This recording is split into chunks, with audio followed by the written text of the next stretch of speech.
Welcome to Seth's Daily Podcast here on YouTube. I appreciate everybody for subscribing, listening. I'm finally back.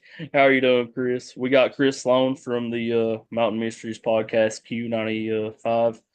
He's also has gatherings on the Facebook page as well, so definitely go check him out. How are you doing tonight, Chris? Doing good. Thanks a lot, Seth, for having me. Appreciate you being on, And welcome Chris. back. Glad to have you back. Definitely, man. I've been out of the game for a long time, man, but feels Well, good it to be it back. wasn't a yeah, it was due to no fault of your own. I mean, computer problems do happen. It's real life, so it happens. Yeah, man. Now, how long you been in? You've been in the radio game for a long time, have? A little bit over 3 decades. Oh, It's been a blessing. I got into it back in the '90s. Started out with worked a couple of country stations. Started out overnight, and then got promoted up to evenings and left radio for about a year. I don't guess it was hardly a year, and came back and got into what obviously God had intended for me, which was, Q95, which was completely different from what I envisioned myself because I thought, with a deeper voice and all that, country is, but Q95 is home. And it has been for years. And it's not just because of the music format, it's whatever music format, schmormat, whatever. But Gorm is like a brother to me. I know that some people, people talk, and I'd heard things when I went there before. But let me tell you, he's one of the best guys you'd ever want to meet. He's just a great guy. But it's his business, and he's got a certain way he wants things done. And you know what? When it comes to my studio, my podcast, the work that I do, I've got a certain way I want things done too. So I completely jive with that, and I'm on board with it. So yeah, definitely, man. 3 decades. Yeah, That's impressive, man. Definitely, especially here in Eastern Kentucky, man. That's really impressive. thanks, thanks. I like to think, I know that we get out and we cover. There's, I think, three Class C 100,000 watt radio stations immediately in our area. One's in Paintsville, then we're one in Prestonsburg, and then there's one in Hazard. That's 100,000 watt, if I'm not mistaken. I think that's SGS, SIP, and then of course Q95 WQHY-FM. And when you sit back and you look, you think 100,000 watts don't sound that impressive. Number one, that's the biggest allowed by federal law. They don't get any bigger. They tried that once back in the 40s, and the FCC permitted a radio station out of Cincinnati to do 1 million watts. And aircraft couldn't come within so many feet of it because it would literally cause disruptions in the engine, the radio magnetic waves, and it would melt things on the plane. But we get out to parts of 5 states. We cover a whole lot of space, and so do the other ones. But I think that there's really big differences in the way that we do things as opposed to others. And we take the results that we get for our clients, and we take our clients extremely, extremely. We take their success very seriously. Definitely, man. And now, talking about the Mountain Mysteries podcast, Hmm. that's in my opinion is the best podcast in Eastern Kentucky. Thank you. Definitely, man. I mean, just the way you cover the like cases. Like I remember that one. I can't remember the name. Hmm. It was somewhere off from here, but the way you covered that, man, it was just amazing. Your storytelling on there is amazing. Like that go. I remember the ghost story where that the woman that pushes cars like in reverse or something. Mamie Thurman. Hmm. Yeah, yeah, 22 Mine Road, Logan County, West Virginia. Most people can go up there to this day, and that will happen. To this day, I mean, I've got a, gosh, I guess it's almost a, 4,000 pound SUV, and you're sitting on an incline about like so, and you can pull down to the bottom of the hill. I click the button, put it in neutral, and it will roll backwards up the hill. And the legend is she was murdered. Mamie was a 1932 socialite from Logan County, West Virginia. She was married to a cop, Jack Thurman, and she was found with her throat cut ear to ear and a couple of gunshot wounds, I think. And she was found on that road. Now she was known to be where what's the word? Excuse me, I'm getting over a thing. But for lack of a better term, she was rather free flowing with it. Okay. She didn't, she would go out with a guy, married or not, that had money. That was her prerequisite, so I'm told. And she really didn't much care if they were married or not. And she sure didn't care if she was married. And anyway, she was found up there, and a lot of people think that maybe her husband Jack had done it. Some people think that the then mayor of the town had done it, and the theories go on and on. But the rumor is that that's her pushing the vehicle back up the hill, so you won't leave, and you will find out and put to rest who it was that murdered her, effectively putting her to rest. Do I believe that? It's a good story. Yeah. So, with that being said, that was probably one of my favorites. The Mountain Mysteries podcast still does exist. It's out there. A lot of great episodes, but we have switched over to an event that, much like you, involves video. And it's kind of a three-part thing now. Actually, it's all of us. But the three, you got you got two co-hosts, which is Stacia Underwood Gullett and myself. And our tagline is True Crime Meets the Paranormal. And let me tell you, it's one of the most unique things I think I've ever been involved with. Have you ever watched Steve and Amy, Dead Files? Yeah. Very similar to that. I'm the true crime side of it because I am not a paranormal investigator. I've never claimed to be, don't want to be. Yeah. I don't want nothing to do with that. But the true crime thing, oh, I'm all about that. I like that. I love throwing people under the damn bus. I'll do it all day long if they're guilty. Now, I do think, and we've got a big thing, I'm sure you and your viewers have heard of it right now going on in Floyd County. The Amber Spradlin murder case. The Amber Spradlin, where Dr. Michael McKinney, his son MK, have been implicated. They're under arrest. Mike McKinney, the dentist, is actually out on bond under house arrest. $250,000 cash bond he had to post. MK got a $5 million bond. They've not posted that yet. And then there's a guy named Josh Mullins. MK's been charged with a murder, while Mike McKinney and Josh Mullins have been charged with 8 counts of complicity to tamper with physical evidence. Anyway, that's the big thing right now. And we've covered that, and people want me to cover that every single episode, but I'm not looking to beat a dead horse. And number two, we've covered what new facts are out there. And number two, I have always said this, I believe this, no matter how strongly the court of public opinion may find somebody, you can sit there and say, well, they're guilty as whatever all day long. But our criminal justice system works on the fact that anyone who is accused of a crime should be presumed innocent until they're proven guilty in a court of law. Public opinion be damned.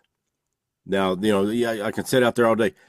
How would you feel if you were accused of a crime, you were arrested, knowing you didn't do it, and yet everybody's saying, well, Seth is guilty as sin, and you didn't do it? Well, guess what? It doesn't matter what they find in trial. From now on, you're guilty. Don't matter what they say in trial, because the court of public opinion they've hung you.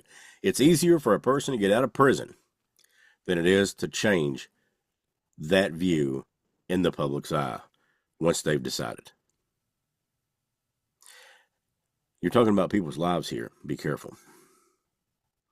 Do I think they did it? It doesn't matter what I think. What matters, and here's what I want. I said, I'm neither for the McKinneys and Mullins, nor am I against them. I am for the people that did this being thrown under the jail. Throw away the key. Don't ever look back. And while you're walking out, go ahead and take a piss on them. That's what I'm for. There, I've said it. So I want the guilty party to pay.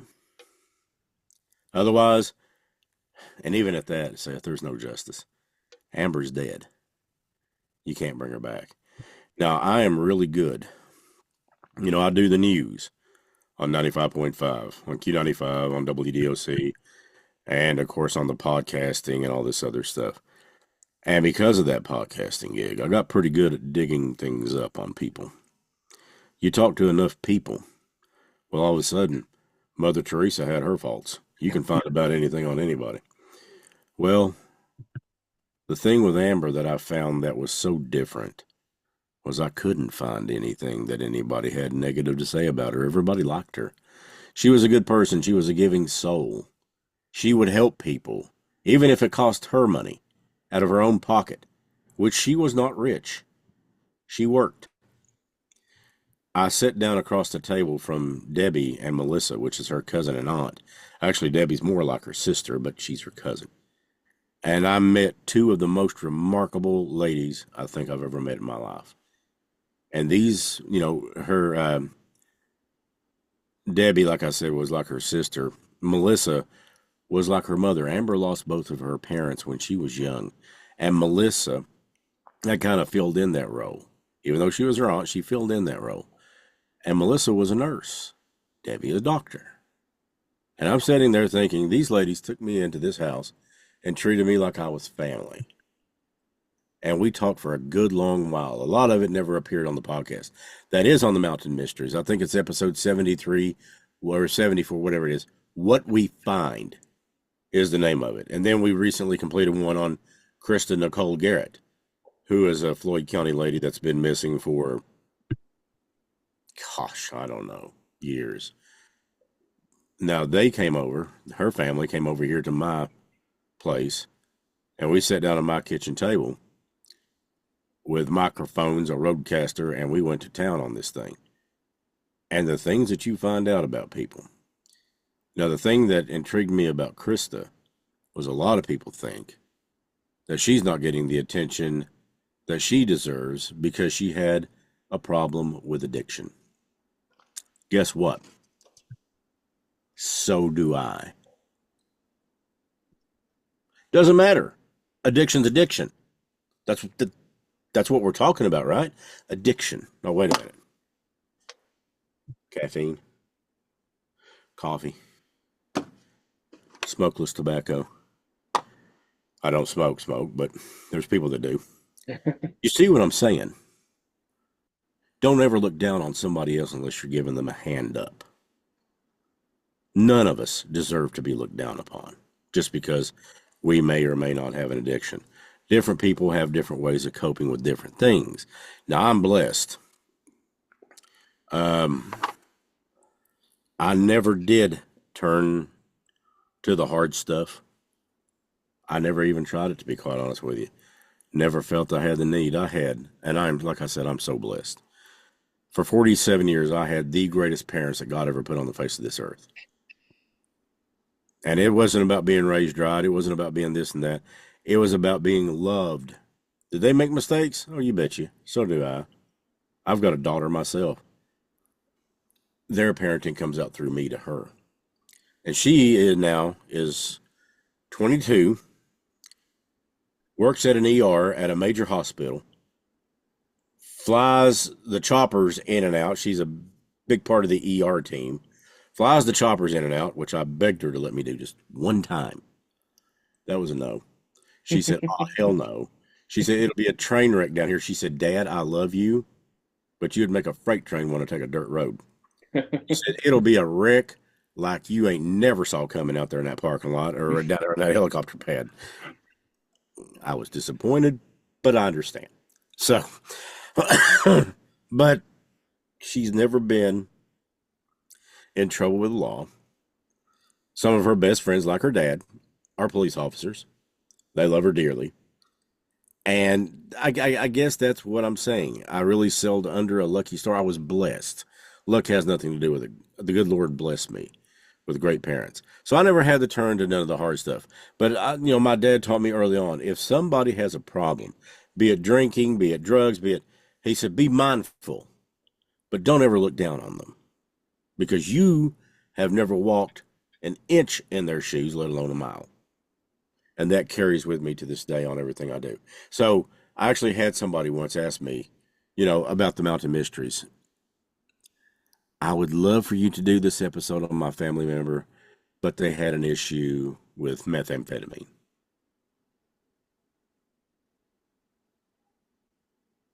Is there a question? And she said, "What do you mean?" I said, "Is there a question?" I said, "Look," I said, "does she breathe?" Well, I don't know if she is now. I said, "My question is she a human being?" Well, yeah. I said, "Okay, then, end of story. I don't judge." Jesus tells us, "Do not judge, that ye shall be judged." And worse yet, you can get judged 10 times over. I ain't about that, okay? So, yeah, but the Mamie Thurman was a big episode for me. But some of my favorites were the one on Amber, Krista, because if you've not listened to it, I invite you to. It really hits a string in your heart because I wasn't going to do those episodes. And it had nothing to do other than the fact that, well, there was so much information out there on them already. And, the very first one I ever did was on April Pennington. And this is going to sound crazy. Now, all of my audience of the gatherings know this, and Stace knows it, but I was laying on the couch one night about half asleep. And you know how you get that dream state when you're in and out of, you're right there about ready to, fall asleep. And I had this dream that April was sitting right beside of me. And she put her head on my shoulder and she said, "Don't tell them what happened. Tell them who she was." And I just set up like a shot. And I said, "Okay." So we talked about who Amber was and we talked about who Krista was. And people got to know them through that. And that's how those episodes came to be. I'm telling you, ever since I started hanging out, Stacy and I grew up together. Now, she is a clairvoyant with medium abilities. And on top of that, she is a total hottie. But we grew up together. I've known her since I was 7 or 8 years old.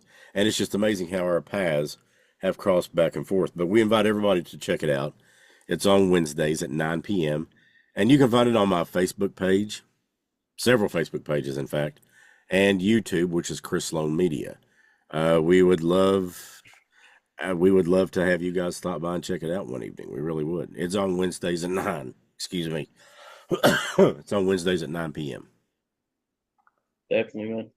And you was talking about the you're like dead files. You're on the crime side, and she is on Yeah, the she's on the spooky. paranormal Yeah, side. she's on the spooky side. Mm-hmm. The paranormal side. Yeah, as a former Yeah. ghost hunter, man, I was a ghost hunter for about 5 or 6 years. Still Mm. love it, but just don't have the time to really do it. To be honest with you, but have you ever had the spirits of the people that you were covering in the gatherings come talk to you guys? Yeah, Trevor Huff was one of them. Oh, His voice was you can't miss it. And I'd love for you to get Stacy and I both on here one night on your show. It blew her mind. We were hearing a guitar the whole way through, most of the episode. And she uses these things, she uses a thing called an ovulus. yeah, And then, I'm familiar with it. okay, and then she uses an a spirit box. Yeah, And all the spirit box is it's kind of like a radio. And it just scans through frequencies, just like bam, bam, bam, bam, bam, bam, bam, bam, bam. And that's what it sounds like. Pop, pop, pop, pop, pop, pop, pop, pop, pop, pop, pop, pop. And she's managed, and it just draws off of a bank of just sounds and syllables. And I mean, seriously, there's no way that, you can take and manipulate that ourselves. We can't. And, well, Seth can tell you, he's a practiced ghost hunter. yeah, Ghost Box is cool. They are. But whatever you get, that's what that's what's coming through, and it's intentional. It's Yeah. not a it's not a joke. It's not a, oh, well, that was a neat coincidence. There's no coincidence to it. And anyways, um, I lost my mom and dad 30 days apart. A year later, lost Trevor. Right after losing a really another guy that was like a brother to me, Oliver Little, to COVID. He was a Floyd County Sheriff's deputy, and that guy, we were tight. And all he came through, and I really wish I had it pulled up. I didn't think we'd talk about this, but that's okay. But he said, "We're brothers in blue. Love you forever." And then he apologized. To this day, I don't know what he was apologizing for. Trevor apologized. I think Trevor knew that he was not well. The last time we talked was in February. It was on a Monday, the year he passed away. He passed away on a Tuesday. And we had had our first ever in 20 some years, our first ever little disagreement the day before. And it was over, well, to be honest with you, it's not even worth mentioning what it was over. But he had called me the next day, which was on a Monday. And he said, "What are you doing?" I said, "I'm on my way up here to get checked for COVID." Turns out I had it.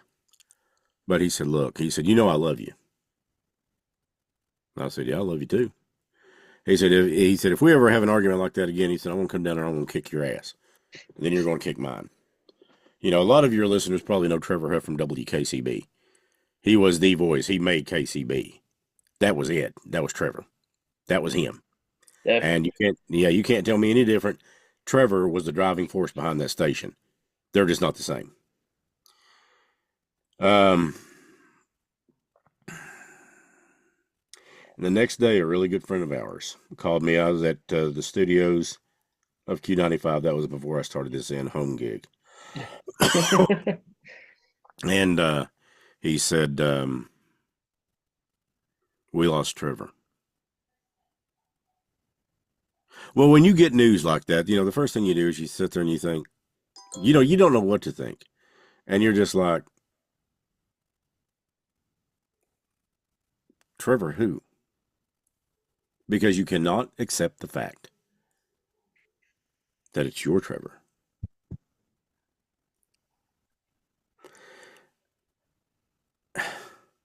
I said, "Scott, what the hell are you talking about? Trevor who?"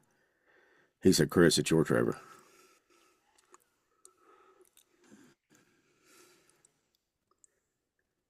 There was no, I don't remember what I did, but Gorm said he thought that there was going to take 3 or 4 of us to hold me down. He said it was bad. He said, "It was bad, Chris." He said, "I've never seen you that, that bad off."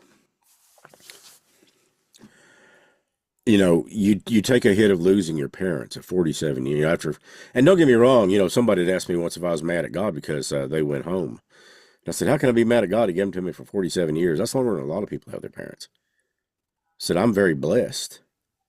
But then you turn around and you lose a guy that's like a brother to you, Ollie. Then you turn around and you lose Trevor. How much more can you take? Well, it turns out there's a lot of people that have, I'm not the only one that's had that loss. But you ask if some of them have ever come through. Yes, we have heard Amber's voice. I have yet to hear Krista's voice. We have heard Summer Wells. This will break your heart. I'm my daughter had a lot of friends, and their dads had really not had anything to do with her. And I'm sure you probably know what this is like. And one morning, I hosted like a sleepover. When my daughter was living with me, she had her, and I mean, the house was a jungle. There was like 30 different teenage girls in here, and I mean, my God, it was nothing but pizza and popcorn and cotton candy everywhere in the whole freaking house. And I'm like, "Oh, sweet mother of God, I'm not going to make this." But the next morning I'm waking up and I'm thinking, well, these girls got to eat. They got to have breakfast. Maybe pancakes and waffles and sausage or something. Sure. Well, one of them comes downstairs.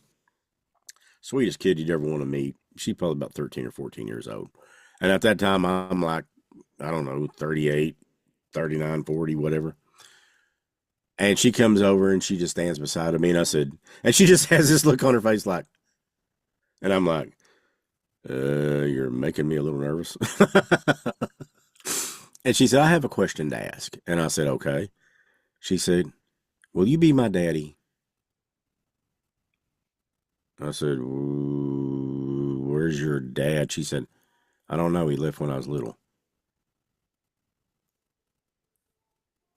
So I am called dad by several girls that I I claim them. They're the same as my daughters. One night it came through, and I made the comment on the air. I said, talking about summer Utah moon whales. Been missing now for 3 years from Tennessee. I mean, seriously, if you're standing in southern Kentucky, you can throw a rock and hit where she's from. And I just love that little girl. Beautiful little girl. Never met her. Never spoke to her. But I love her. Don't have to know her to love her. And she came through on this box, and it was pop, pop, pop, pop, pop, pop, pop. And I mean, I got teary eyed because I do when you're talking about a kid.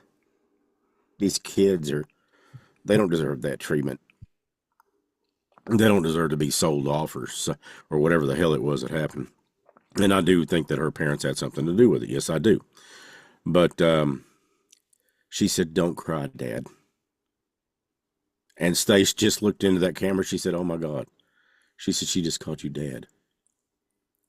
And man, I'm telling you right now, if you don't feel like the S on your chest just jump out right there, it's it is one of the most incredible feelings in the world to have a child look at you like that and say, I feel safe enough with you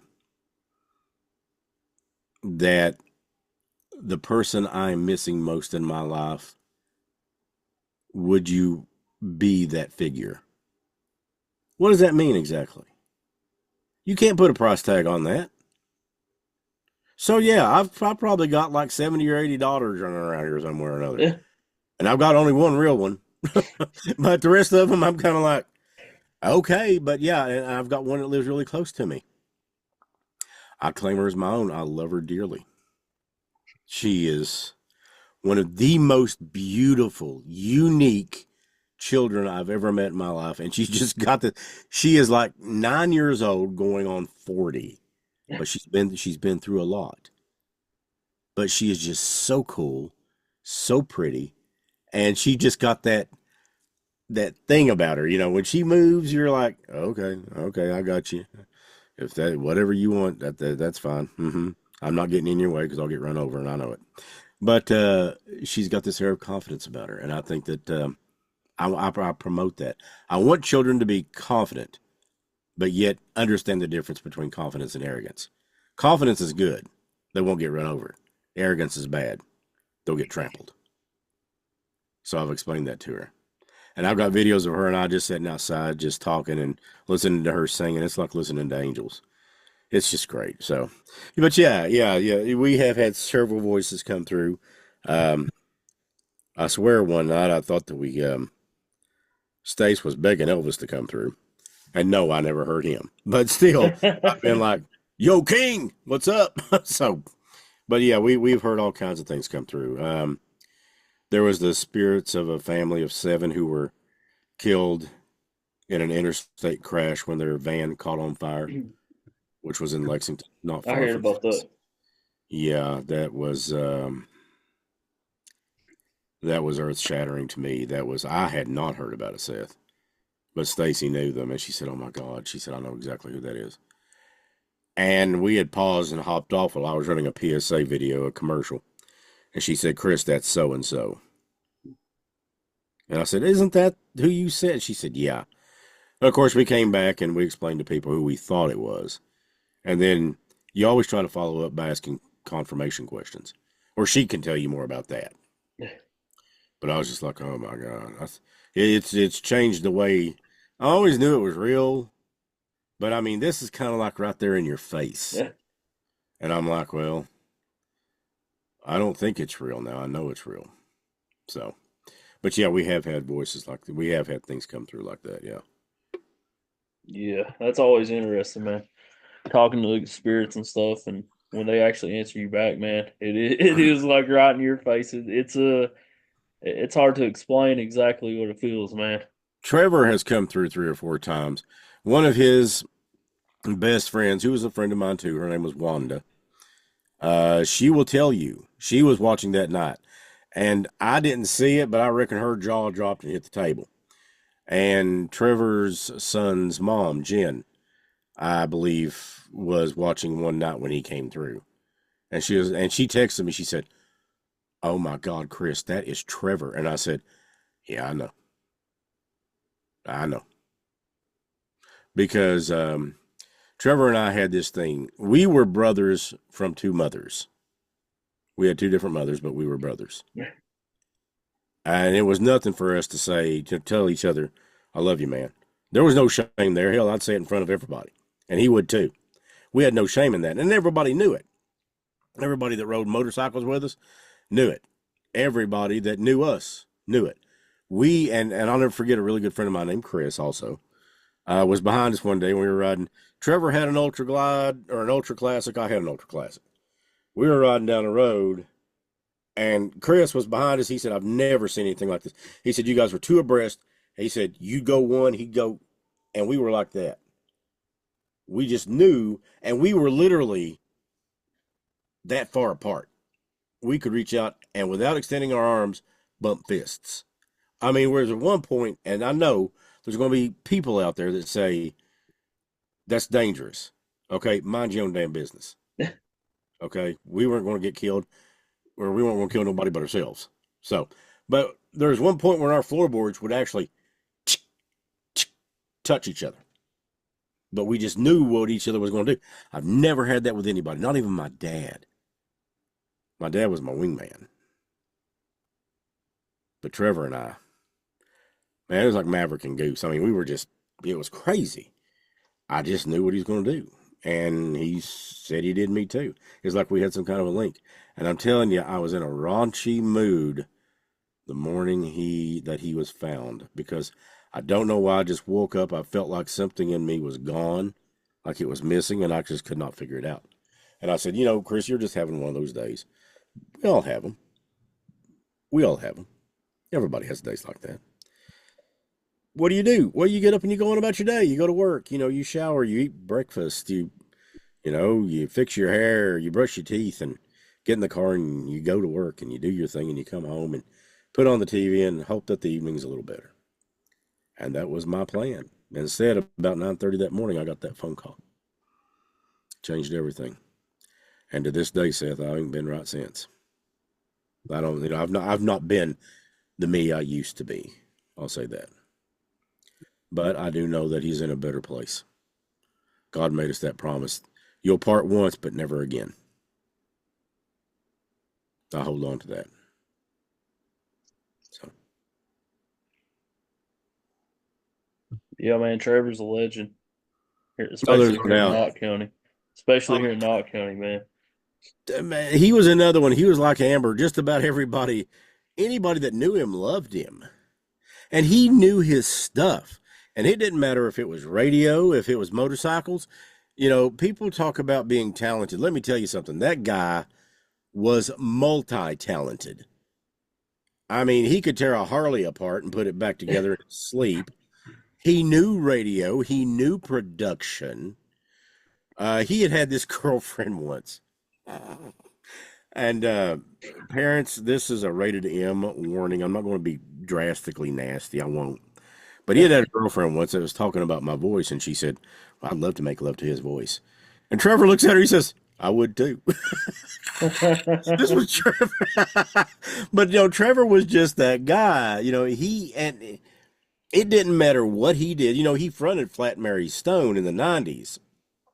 He was their lead singer. You go back now and you listen to some of that stuff.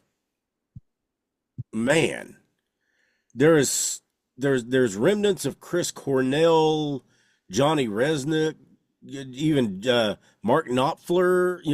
There's tastes, and you can hear who influenced his singing. And let me tell you, he could sing. It was nothing for me to drive to Hazard. because he would get these little gigs, and he had an acoustic thing, and he would go up and he would perform at wherever. And it was nothing for me to go to a Mexican restaurant up here. And the only reason I'd go to one was to see him sing. It ain't like Prestonburg ain't got no Mexican restaurants. We got plenty of them, okay? But I would drive to Hazard to see him sing. I'd go over to the lodge to see him sing. It didn't matter where he was at. I'd go to see him sing because he was that good. And it just made you feel better about whatever kind of day you was having, because he had this thing called Great Scott, and it was an 80s acoustic music. That's what it was. I still got his sticker on my fridge, Great Scott. And man, him and Russ, these guys were just great. I'd sit there all night long. And a lot of times if you're going to sit in a place like that, you're going to do some pretty heavy drinking by the time you're sitting done. Didn't have to. I didn't have to. I'd sit there and sip on sweet tea or maybe a Diet Coke and have a sandwich or something and just look out the window while they were singing and just remember back to when I was a kid growing up. And his music would take you to places if you let it. His music was a gift. He was a gift to people. He performed, I think the first year in existence, the Mountain Mysteries put on a celebration of life for April Pennington, which she never had. And we also included Tim Stambo because he had passed away along with her. And then there was a guy in Breathitt County, Dwayne Lovelace. He was murdered. So we included him in it too.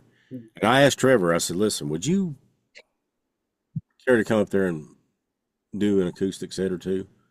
And he brought himself and Janine Freeman. And Janine she is a wonderful singer and a vocal coach. And Russ came. And I tried to pay Trevor. Well, let me tell you something. That ship sailed like the Titanic. Great idea to start. Mm-mm. They weren't going to have. He said, "Look," he said, "if you want to part with money so bad, why don't you offer them some money for gas?"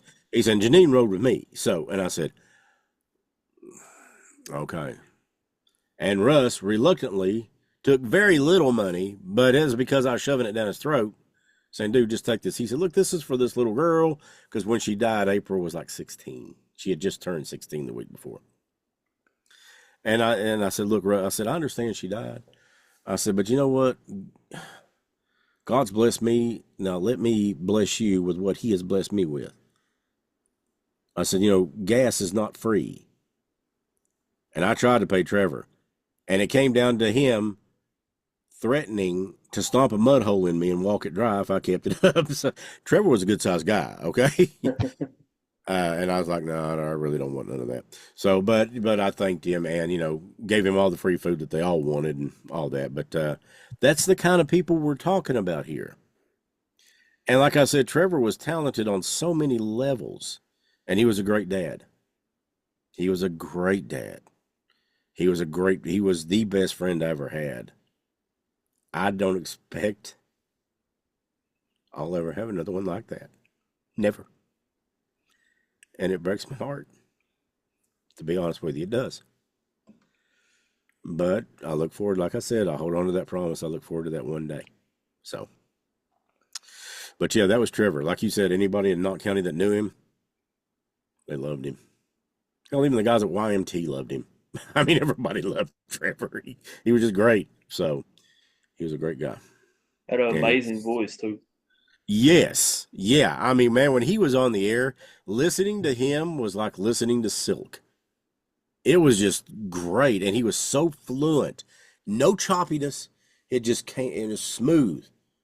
But his singing, I don't know if one bled off the other or how that worked out, but he was just so enjoyable to listen to.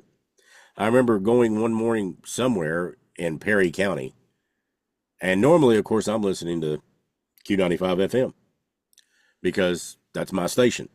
I want to make sure that we're not sounding like a bunch of dorks, which I don't think we do. But I thought, well, I wonder if Trevor's on the air, and I was listening to him, and I think his name's Randy. And they were doing this really cool clip, and it was like 3 or 4 seconds of a song. And you had to call in a name. Well, I knew what it was. It's Heartbreak Tonight, the Eagles. Good Lord, who don't know that who don't know that? So I'm like, and I'm texting Trevor, heartbreak tonight, heartbreak tonight, heartbreak tonight. And he gets on the air and he says, oh, Chris Slone with Q95 FM fame has just texted. He threw that right in my face just so quietly and so smoothly. Chris Slone with Q95 FM fame listening to the Killer Bee this morning. And I was like, you jerk. I texted him back. I said, you ass. And he said, bro, he said, you opened the door. And I said, I know it. I know it.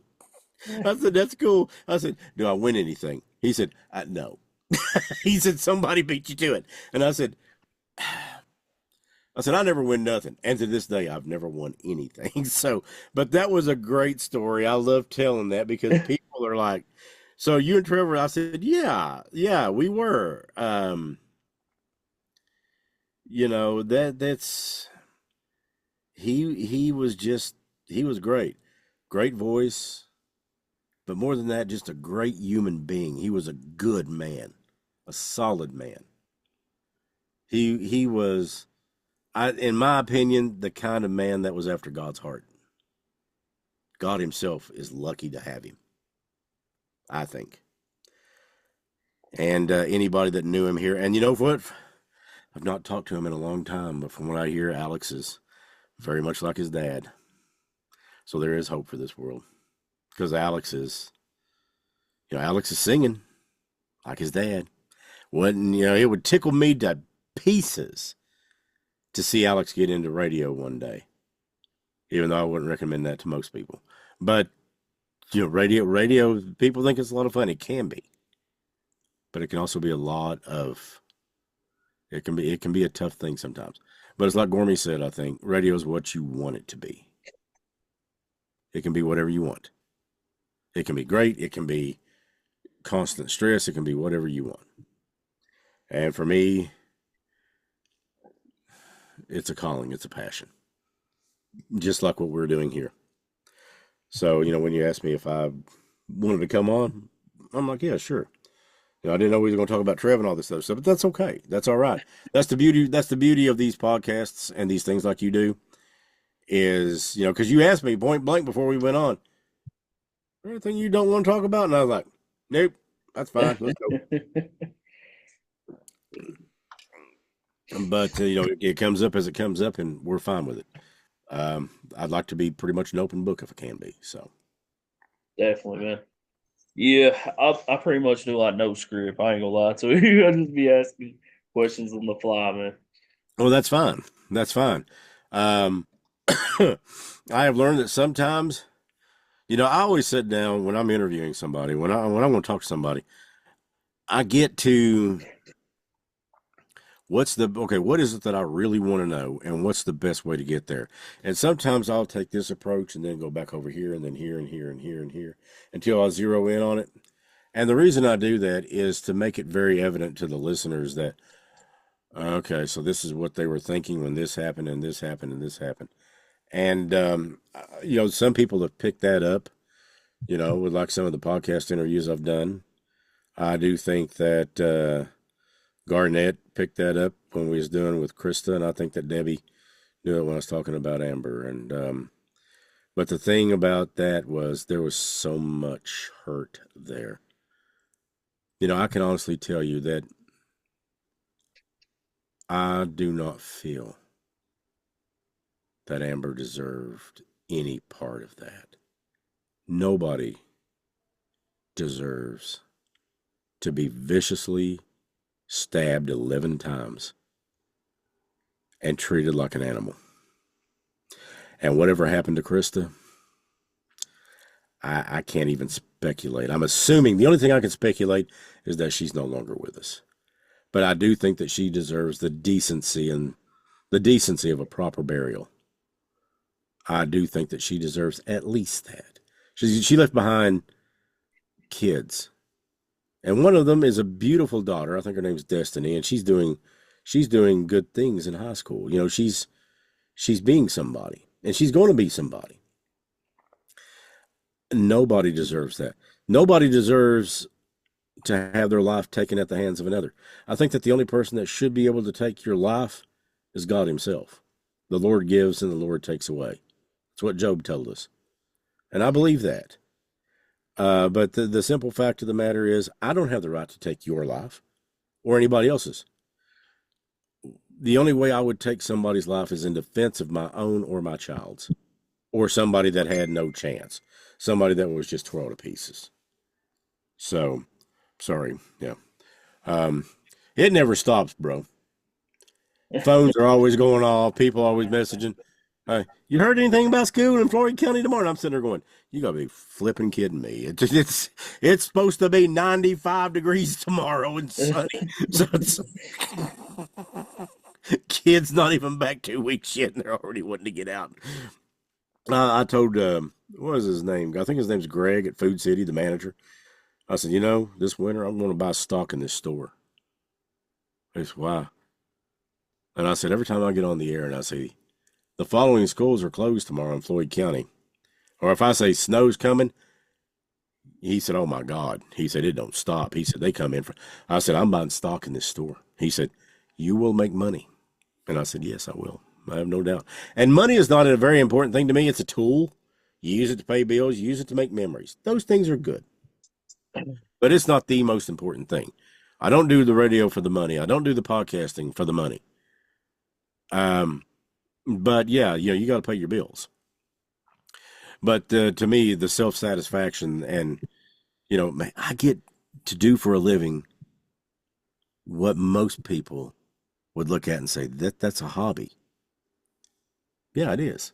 I'll tell you that. I told Gorm that. I said, yeah, I got a hobby for a living. I said, I got a couple of hobbies for a living. And Gorm sat there and we were eating Chinese food and he said, huh. He said, I guess you're right. And he looked at me and he said, it's whatever you want to make it. Again, he's right. It's whatever you want to make it. So let that be something that I stand beside too. I'd actually told somebody a while back. She said, all you do is work. I said, let me tell you something. If you don't want to look at the price tag, don't look at the clock. Love what you do so much that you're not worried about how much time it's taking you to do it. Do we have deadlines? Yes, we do have deadlines. But don't be sitting there waiting on 5 o'clock to come around. Be so into what you're doing. And the only way to do that is to love what you're doing. That's my theory. Definitely, man. And I know on another episode of the Mountain Mysteries podcast, you did one on Point Pleasant, West Virginia, about the Mothman. I actually went up there for that. And Seth, let me tell you, that place, it's a beautiful little town. It's creepy. But it is creepy. Yeah. We went to the Mothman Museum. I didn't get to meet Jeff Walmsley. He was the curator. But I did get to meet a couple of people who worked there. And, I mean, they were good people. Very, very, very kind, very courteous, very welcoming. Recommended a nice little coffee shop. No, not even a block down the road, and I went and visited that. But they were telling stories about. You're sitting there thinking, this happened here? Because Point Pleasant's a tiny place. Probably not much bigger than, I don't even know if it is bigger than Hindman or Paintsville. It is. It's bigger than Hyman. I'm not sure about Paintsville. I've been there Okay. one time. Uh-huh. I actually interviewed the guy that builds that makes the statues and stuff for the museum. Okay. Okay. And Not the a very costumes and stuff. Oh, okay. It's not a very big town. And of course, like so many others, what really got my attention was the 2000 film Richard Gere, The Mothman Prophecies, Yeah. which Good apparently movie. oh yeah, it's a really good movie. Written by well, the character that he played in it, he was a reporter. I'm sorry, my mind is blank. I am getting over a little bit of a thing. So, You're but fine. I went up there and I actually visited it and actually drove out to the TNT factory. You want to talk about creepy? There you go. It's creepy factor 10. You get out there, and I'm telling you, man, you feel like somebody's watching you. Did I have any experiences? No. But you felt like any given second, something's going to land on your car, and you just get this feeling, don't be here. Go someplace else. And it was, the thing was. Now, the most recent sightings, I think, were a few years ago around Chicago, specifically O'Hare Airport. And I'm sitting there thinking, okay, that's because wherever this thing shows up, there seems to be disaster that follows it pretty close by. You had the Silver Bridge, and what was that, 66? That collapsed. And then anywhere else, now there was things that the Mothman was spotted on the Twin Towers and all this. I can't find any evidence that that actually happened. I cannot. But yes, people love their little rumor mill. You want to piss me off. Let's talk about the rumor mill.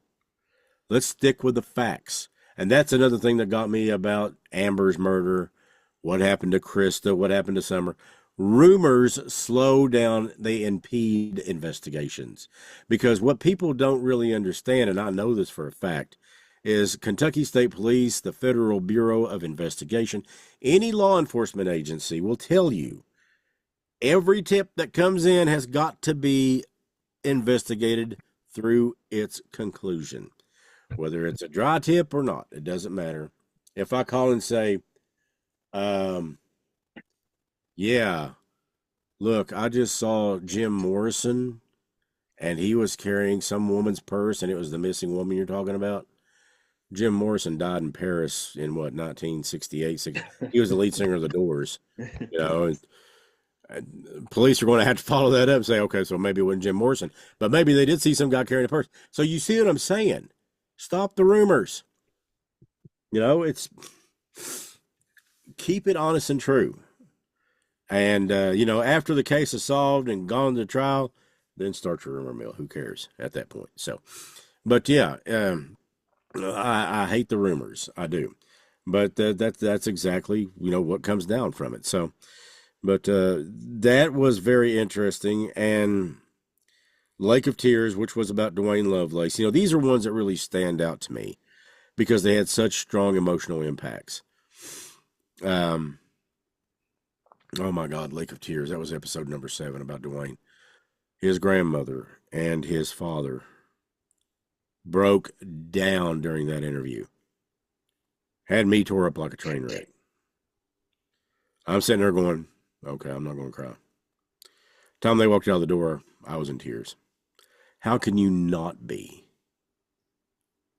This was their grandson and son.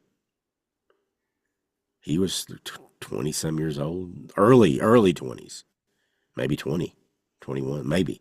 No, he was not. He was about to turn 21.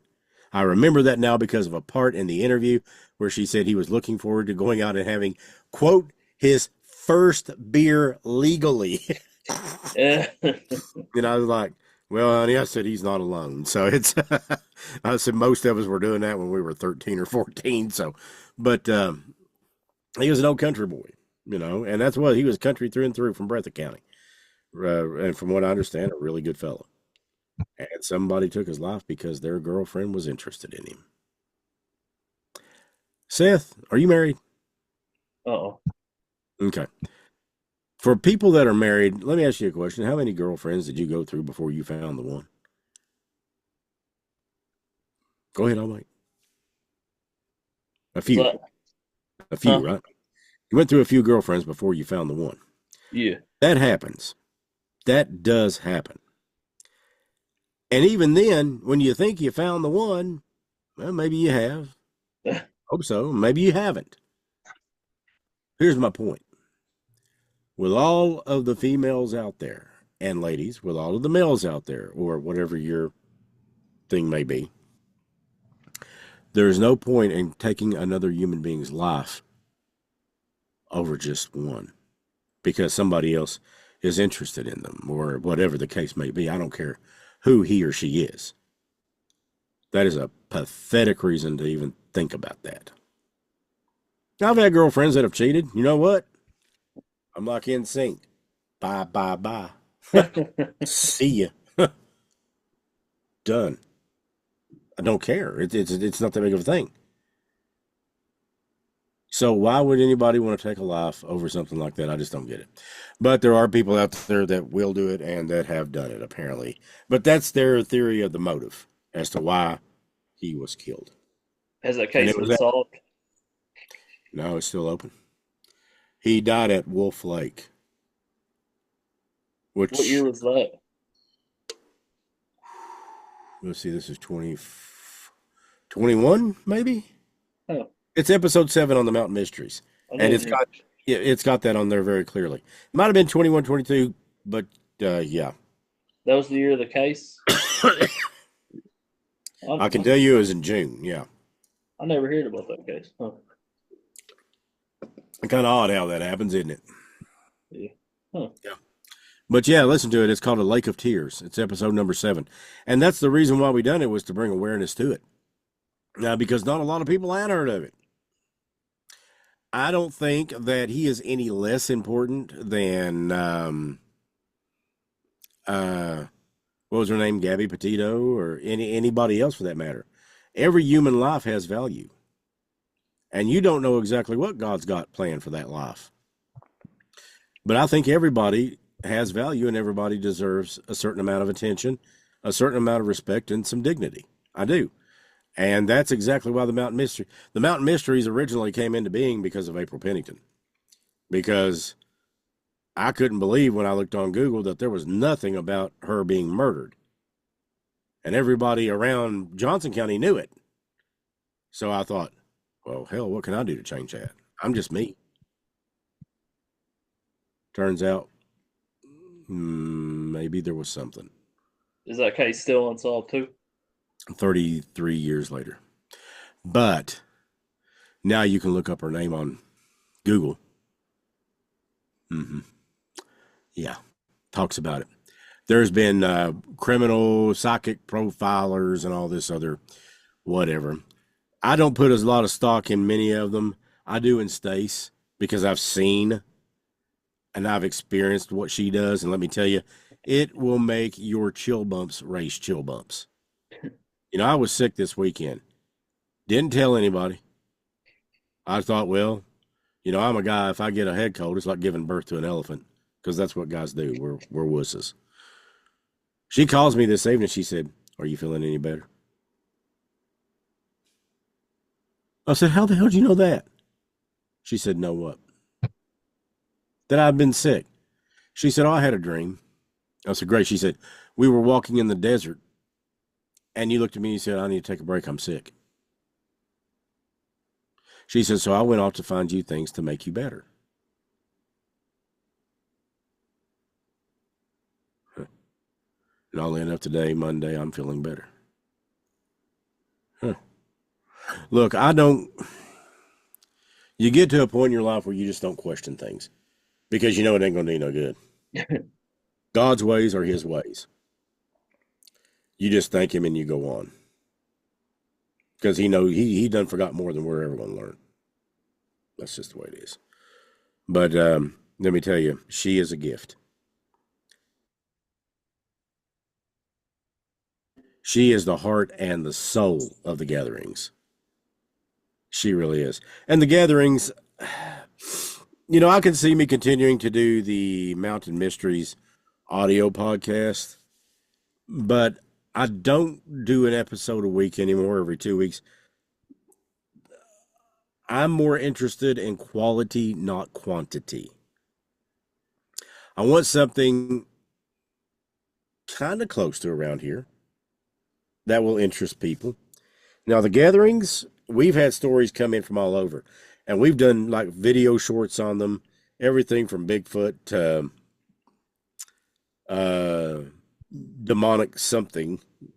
Take your pick. On up to spiritual activity and things like that. You know, we've covered a lot of different bases with that. But now the gatherings is something that is definitely, it's different, it's unique, and people have come to absolutely love this thing. They really have. And we do have a merry band of stalkers and followers. That's what we call them. But they're some of the best people in the world. They are some of the best people in the world. And we're not just talking about, like fringe people. We're talking about people that work in hospitals, law enforcement, um, blue collar jobs. Um, we're talking about solid people here. But when they tell you, it gives them hope.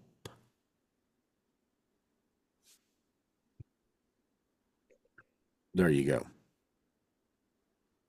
I've had a woman tell me if it wasn't for what we did, she would have laid in the bathtub that night without doubt and committed suicide. Now, you tell me, what more can you hope for than to change a life in a positive manner? What more can you hope for?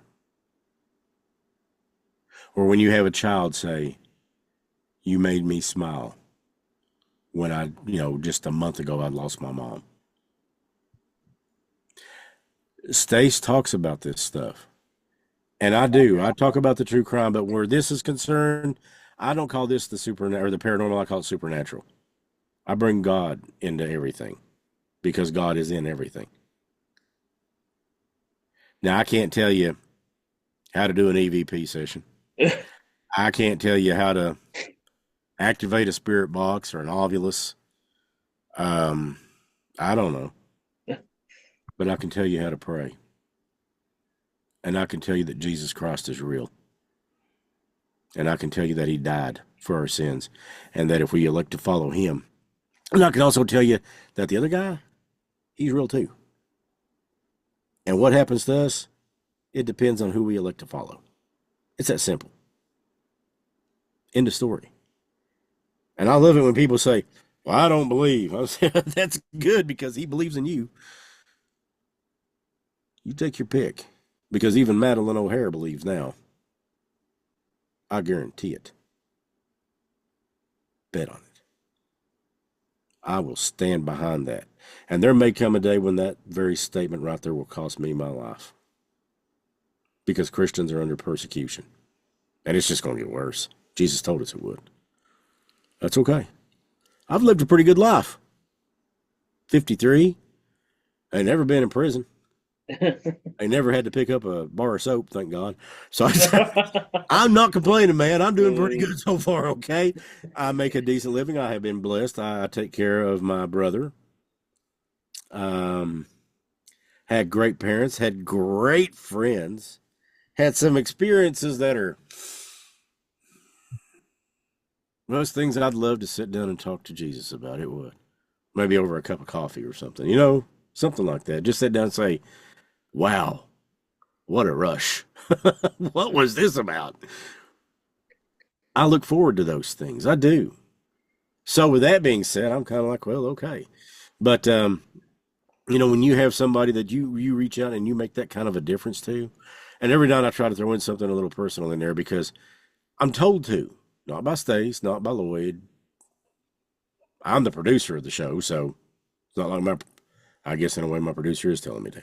But it's in here that says somebody needs to hear this. Just like with your listeners right now, I would say, don't feel left out. Don't feel abandoned. You're not. Don't feel like you don't count because you do. You are more than good enough. And I'm telling whoever needs to hear this right now, you are. God's got a plan for you. So trust me. Smile. Stick around. Find out what it is. You'd be crazy not to. Something's up. You're still here. Don't give up. Ever. Because what you've got coming is so much more than what you've ever had that's been. Seth, where did that come from? I don't know. It just comes to me. God, man. That's it. That's exactly right. It's the Heavenly Father. It's either him or Jesus, and either one and the other is the same to me. So, yeah. But still, it's like I don't know. To me, it's just people ask me who the most historical figure, who the most prominent historical figure in the world is. It's got to be Jesus. For me, there is nobody that tops him. Nothing. Nobody. God was peace, love, understanding, forgiving, and he taught Now, some of the parables I'm still trying to figure out. I mean, we're talking about over 2,000 years ago, and I'm still going, huh? But I know the understanding's there. And it may take me this lifetime and on the other side to get it, but I'll get it. It'll happen. And in the meantime, we just try to live by that. But yeah, I mean, it is incredible though when you have somebody say, um, I actually had a woman once say, my husband and I started watching your show together, and we are actually closer now than we've ever been. At one point, we didn't know if, maybe the D word was in the future, divorce. And I said, don't divorce. So why would you divorce? She said, we just didn't have nothing in common. I said, well, now you do, right? And she said, yeah. I said, right. And she said, yeah, I guess so. I said, watch it. I said, we're on Wednesday nights. I said, and you know what? Even if we miss a Wednesday night, because we're human beings, we got to take a break every once in a while. And let me tell you, some of that stuff is physically and mentally exhausting on Stace and me. I said, then we rewatch an episode. We keep them up on YouTube. They're there. All of them, as far as I know. So I don't think they have an expiration date on them. I said, but go back and we'll rewatch them. Sit down and hash them out. And always ask the question, what the hell were Chris and Lloyd thinking? Yeah. Because we pose that question all the time. Lloyd is the comic relief. I'm the true crime guy. Stace is the heart of the show. Her husband, though, is, I mean, man, I'm telling you, he is as sticky as a box of glazed donuts. He's just goofy. But we call him Scared Lloyd. Stacy deals with haunted dolls. No joke. They are haunted. We've seen them move on their own. Lloyd, excuse me, Lloyd is scared to death of them. I mean, absolutely break down in tears, run out of the room screaming like a child scared. So we call him Scared Lloyd. And it's actually quite amusing. Even,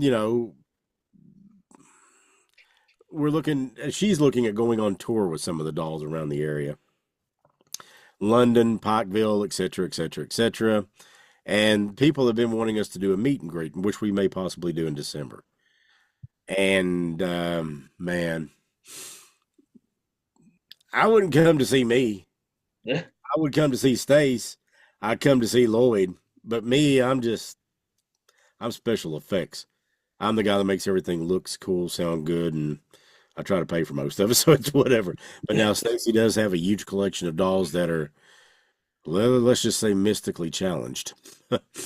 They've got something going on with them. So, but yeah, it's something to keep in mind. Wednesday nights at 9 o'clock. Check that out and watch it if you want. Yeah, It's definitely send me your YouTube link. I'll put it in the description, man. oh yeah, I can do that. Mhm. Oh, for sure, man. I definitely will. I definitely appreciate you doing this. But yeah, man, I know like certain spirits have attachment to certain objects. Yeah.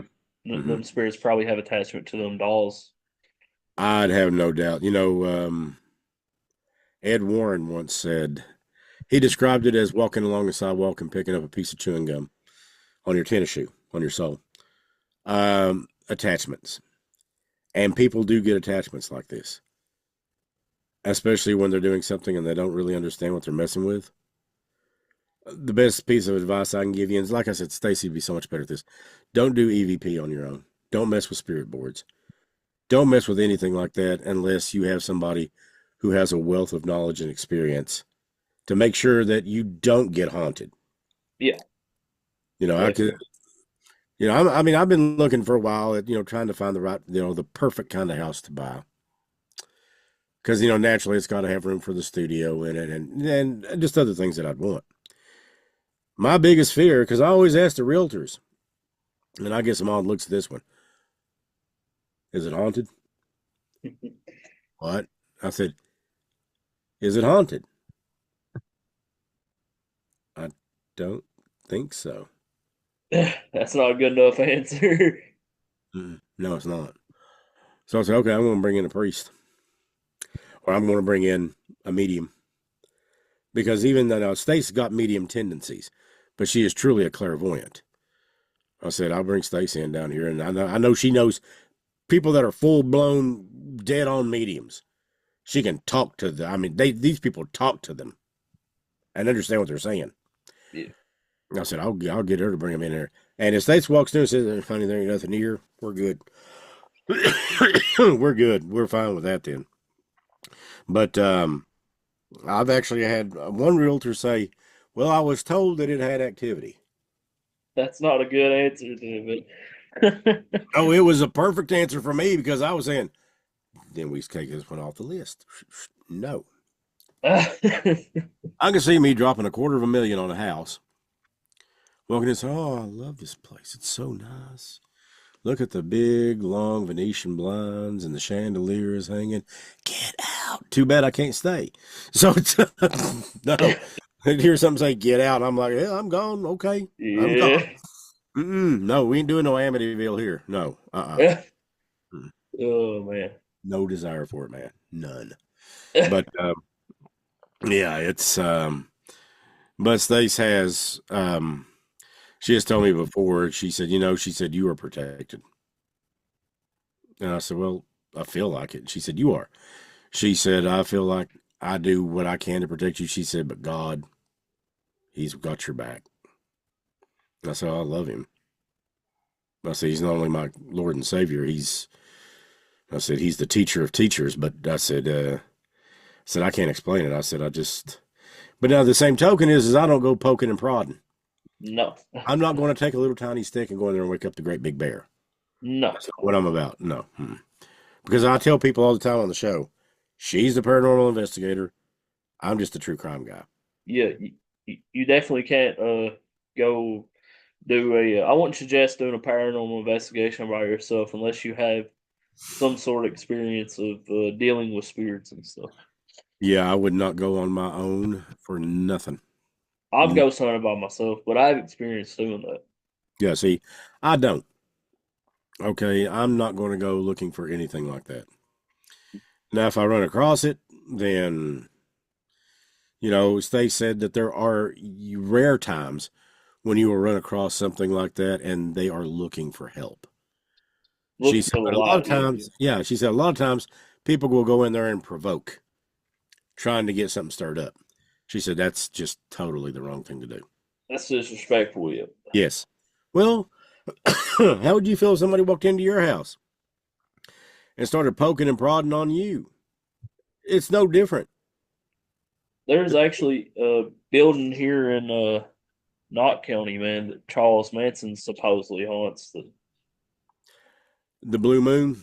Yep, Mm-hmm. and a Yep. lot of people go in there and stuff. So I'm Yeah. sure that Yeah, he actually spent time there when he was a kid. I don't know if he actually haunts it. That's the first time I'd heard about that, but I knew that there was a place in Knott County that he had stayed for briefly when I think with his mom or his mother yeah, when he was young. He was a child. it's definitely haunted though because I've Is it? heard people tell. I've heard from people and I've heard rumors of people saying like stuff being thrown at them and stuff. Mm-hmm. I mean, it's Yeah, Charles Manson. The guy was a fruitcake and a yeah. serial murderer. So yeah, God knows what you're allowed to get in there. No, I have no desire to go into that place whatsoever. I don't either, man.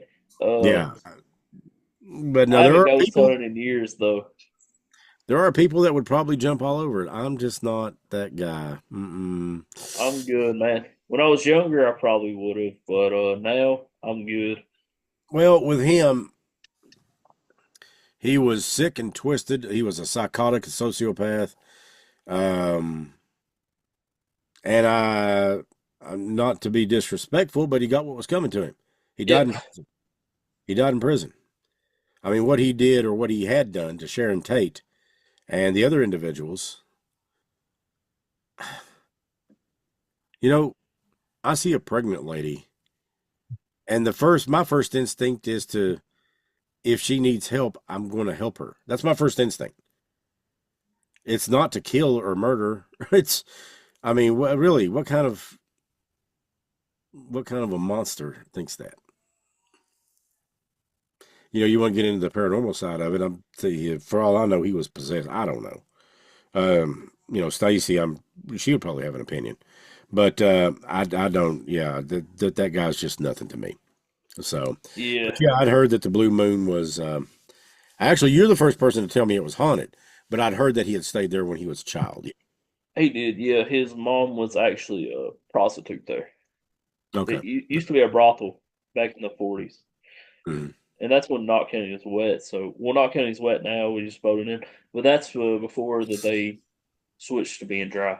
But that's back when Knott County was wet and actually had a brothel inside of that restaurant. Oh, bar actually.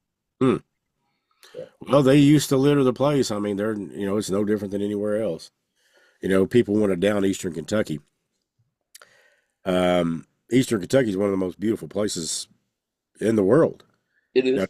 do we have bad places? Yeah. Guess what? So does Los Angeles. So does New York. So does Texas. So every place, every place has places like that. But I dare you to drive and find a place more beautiful than what you'll see up at Stonecrest. Or give me a place in Knott County, Seth, that's beautiful. Car Fort Lake. Carfork. Okay, there you go. Carforks. That is beautiful. That's It beautiful is. territory out there. Um, Trevor lived. You let's see. If I was headed towards Hazard, you'd take a left, take another left, go to the end of the earth, take another left, and you go 2 miles. That's And a but man, he had a beautiful place. Had a big fishing pond in the back of it. hmm, Gorgeous. I'm sorry for the coughing, guys, but you're fine, man. it's the sinus season and all that stuff. It is. But yeah, there's so many beautiful places around here. You take a look at downtown Paintsville in certain spots. Washington Avenue maybe is what I'm thinking, or like some of the historic district. It's beautiful.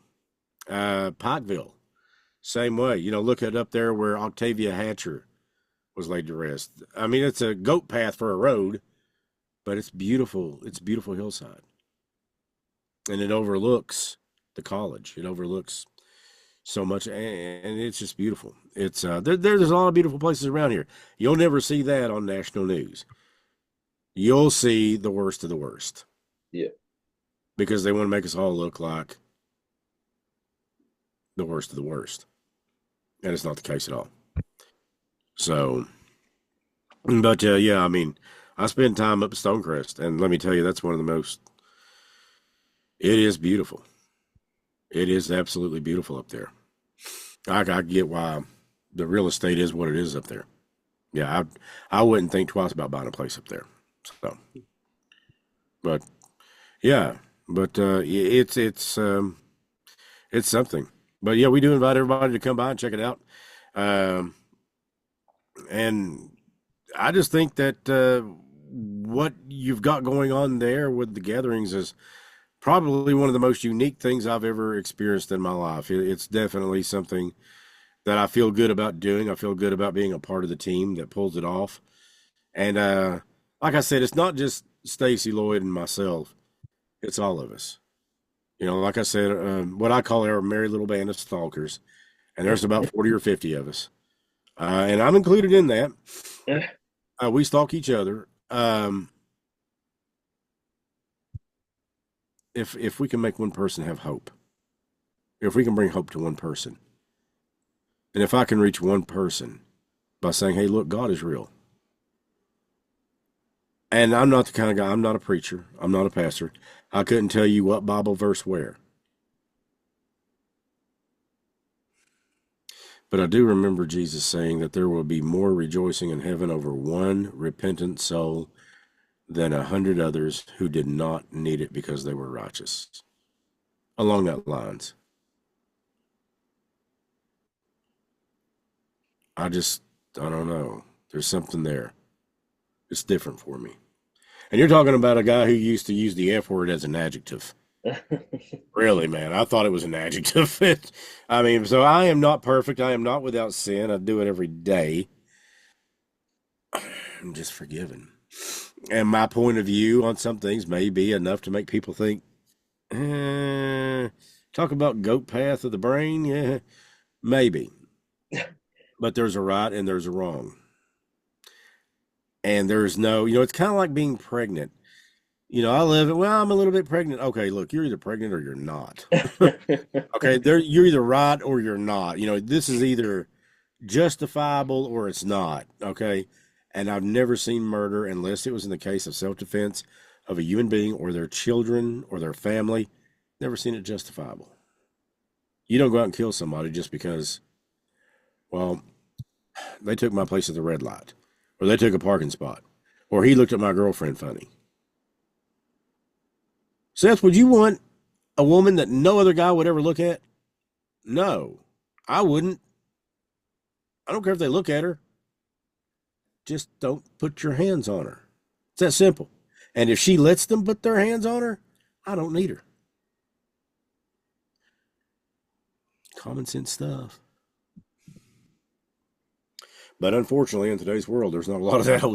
There's not a lot of that being spread around freely. So, but anyways, it's yeah. So, Yeah, I definitely appreciate you doing the podcast, man. well, buddy, I'm glad to see that you're back into it and that you're doing it, and I hope that you have fun with it. And like I said, if you don't want to look at the price tag, don't look at the clock. Have fun with it. Do what you love to do. That means more than anything. Definitely, man. And And if you can change somebody's life for the better, do it. definitely, man. I'll definitely be doing a show like once a week. But tell people when your show is on the gatherings and stuff and Mhm. where they can find it. I will put it in the description of your YouTube page for sure. Sure. Yeah, I'll go ahead and send that to you as soon as we get done, okay? Yeah. All But the right. gatherings are every Wednesday at 9, right? Yeah. Hmm. Yep. Every Wednesday at 9 o'clock p.m. Eastern Time. Yep. All right, man. Well, appreciate the host of the Mountain Mysteries podcast, Chris Sloan, for doing the podcast. Everybody have a good night. God bless.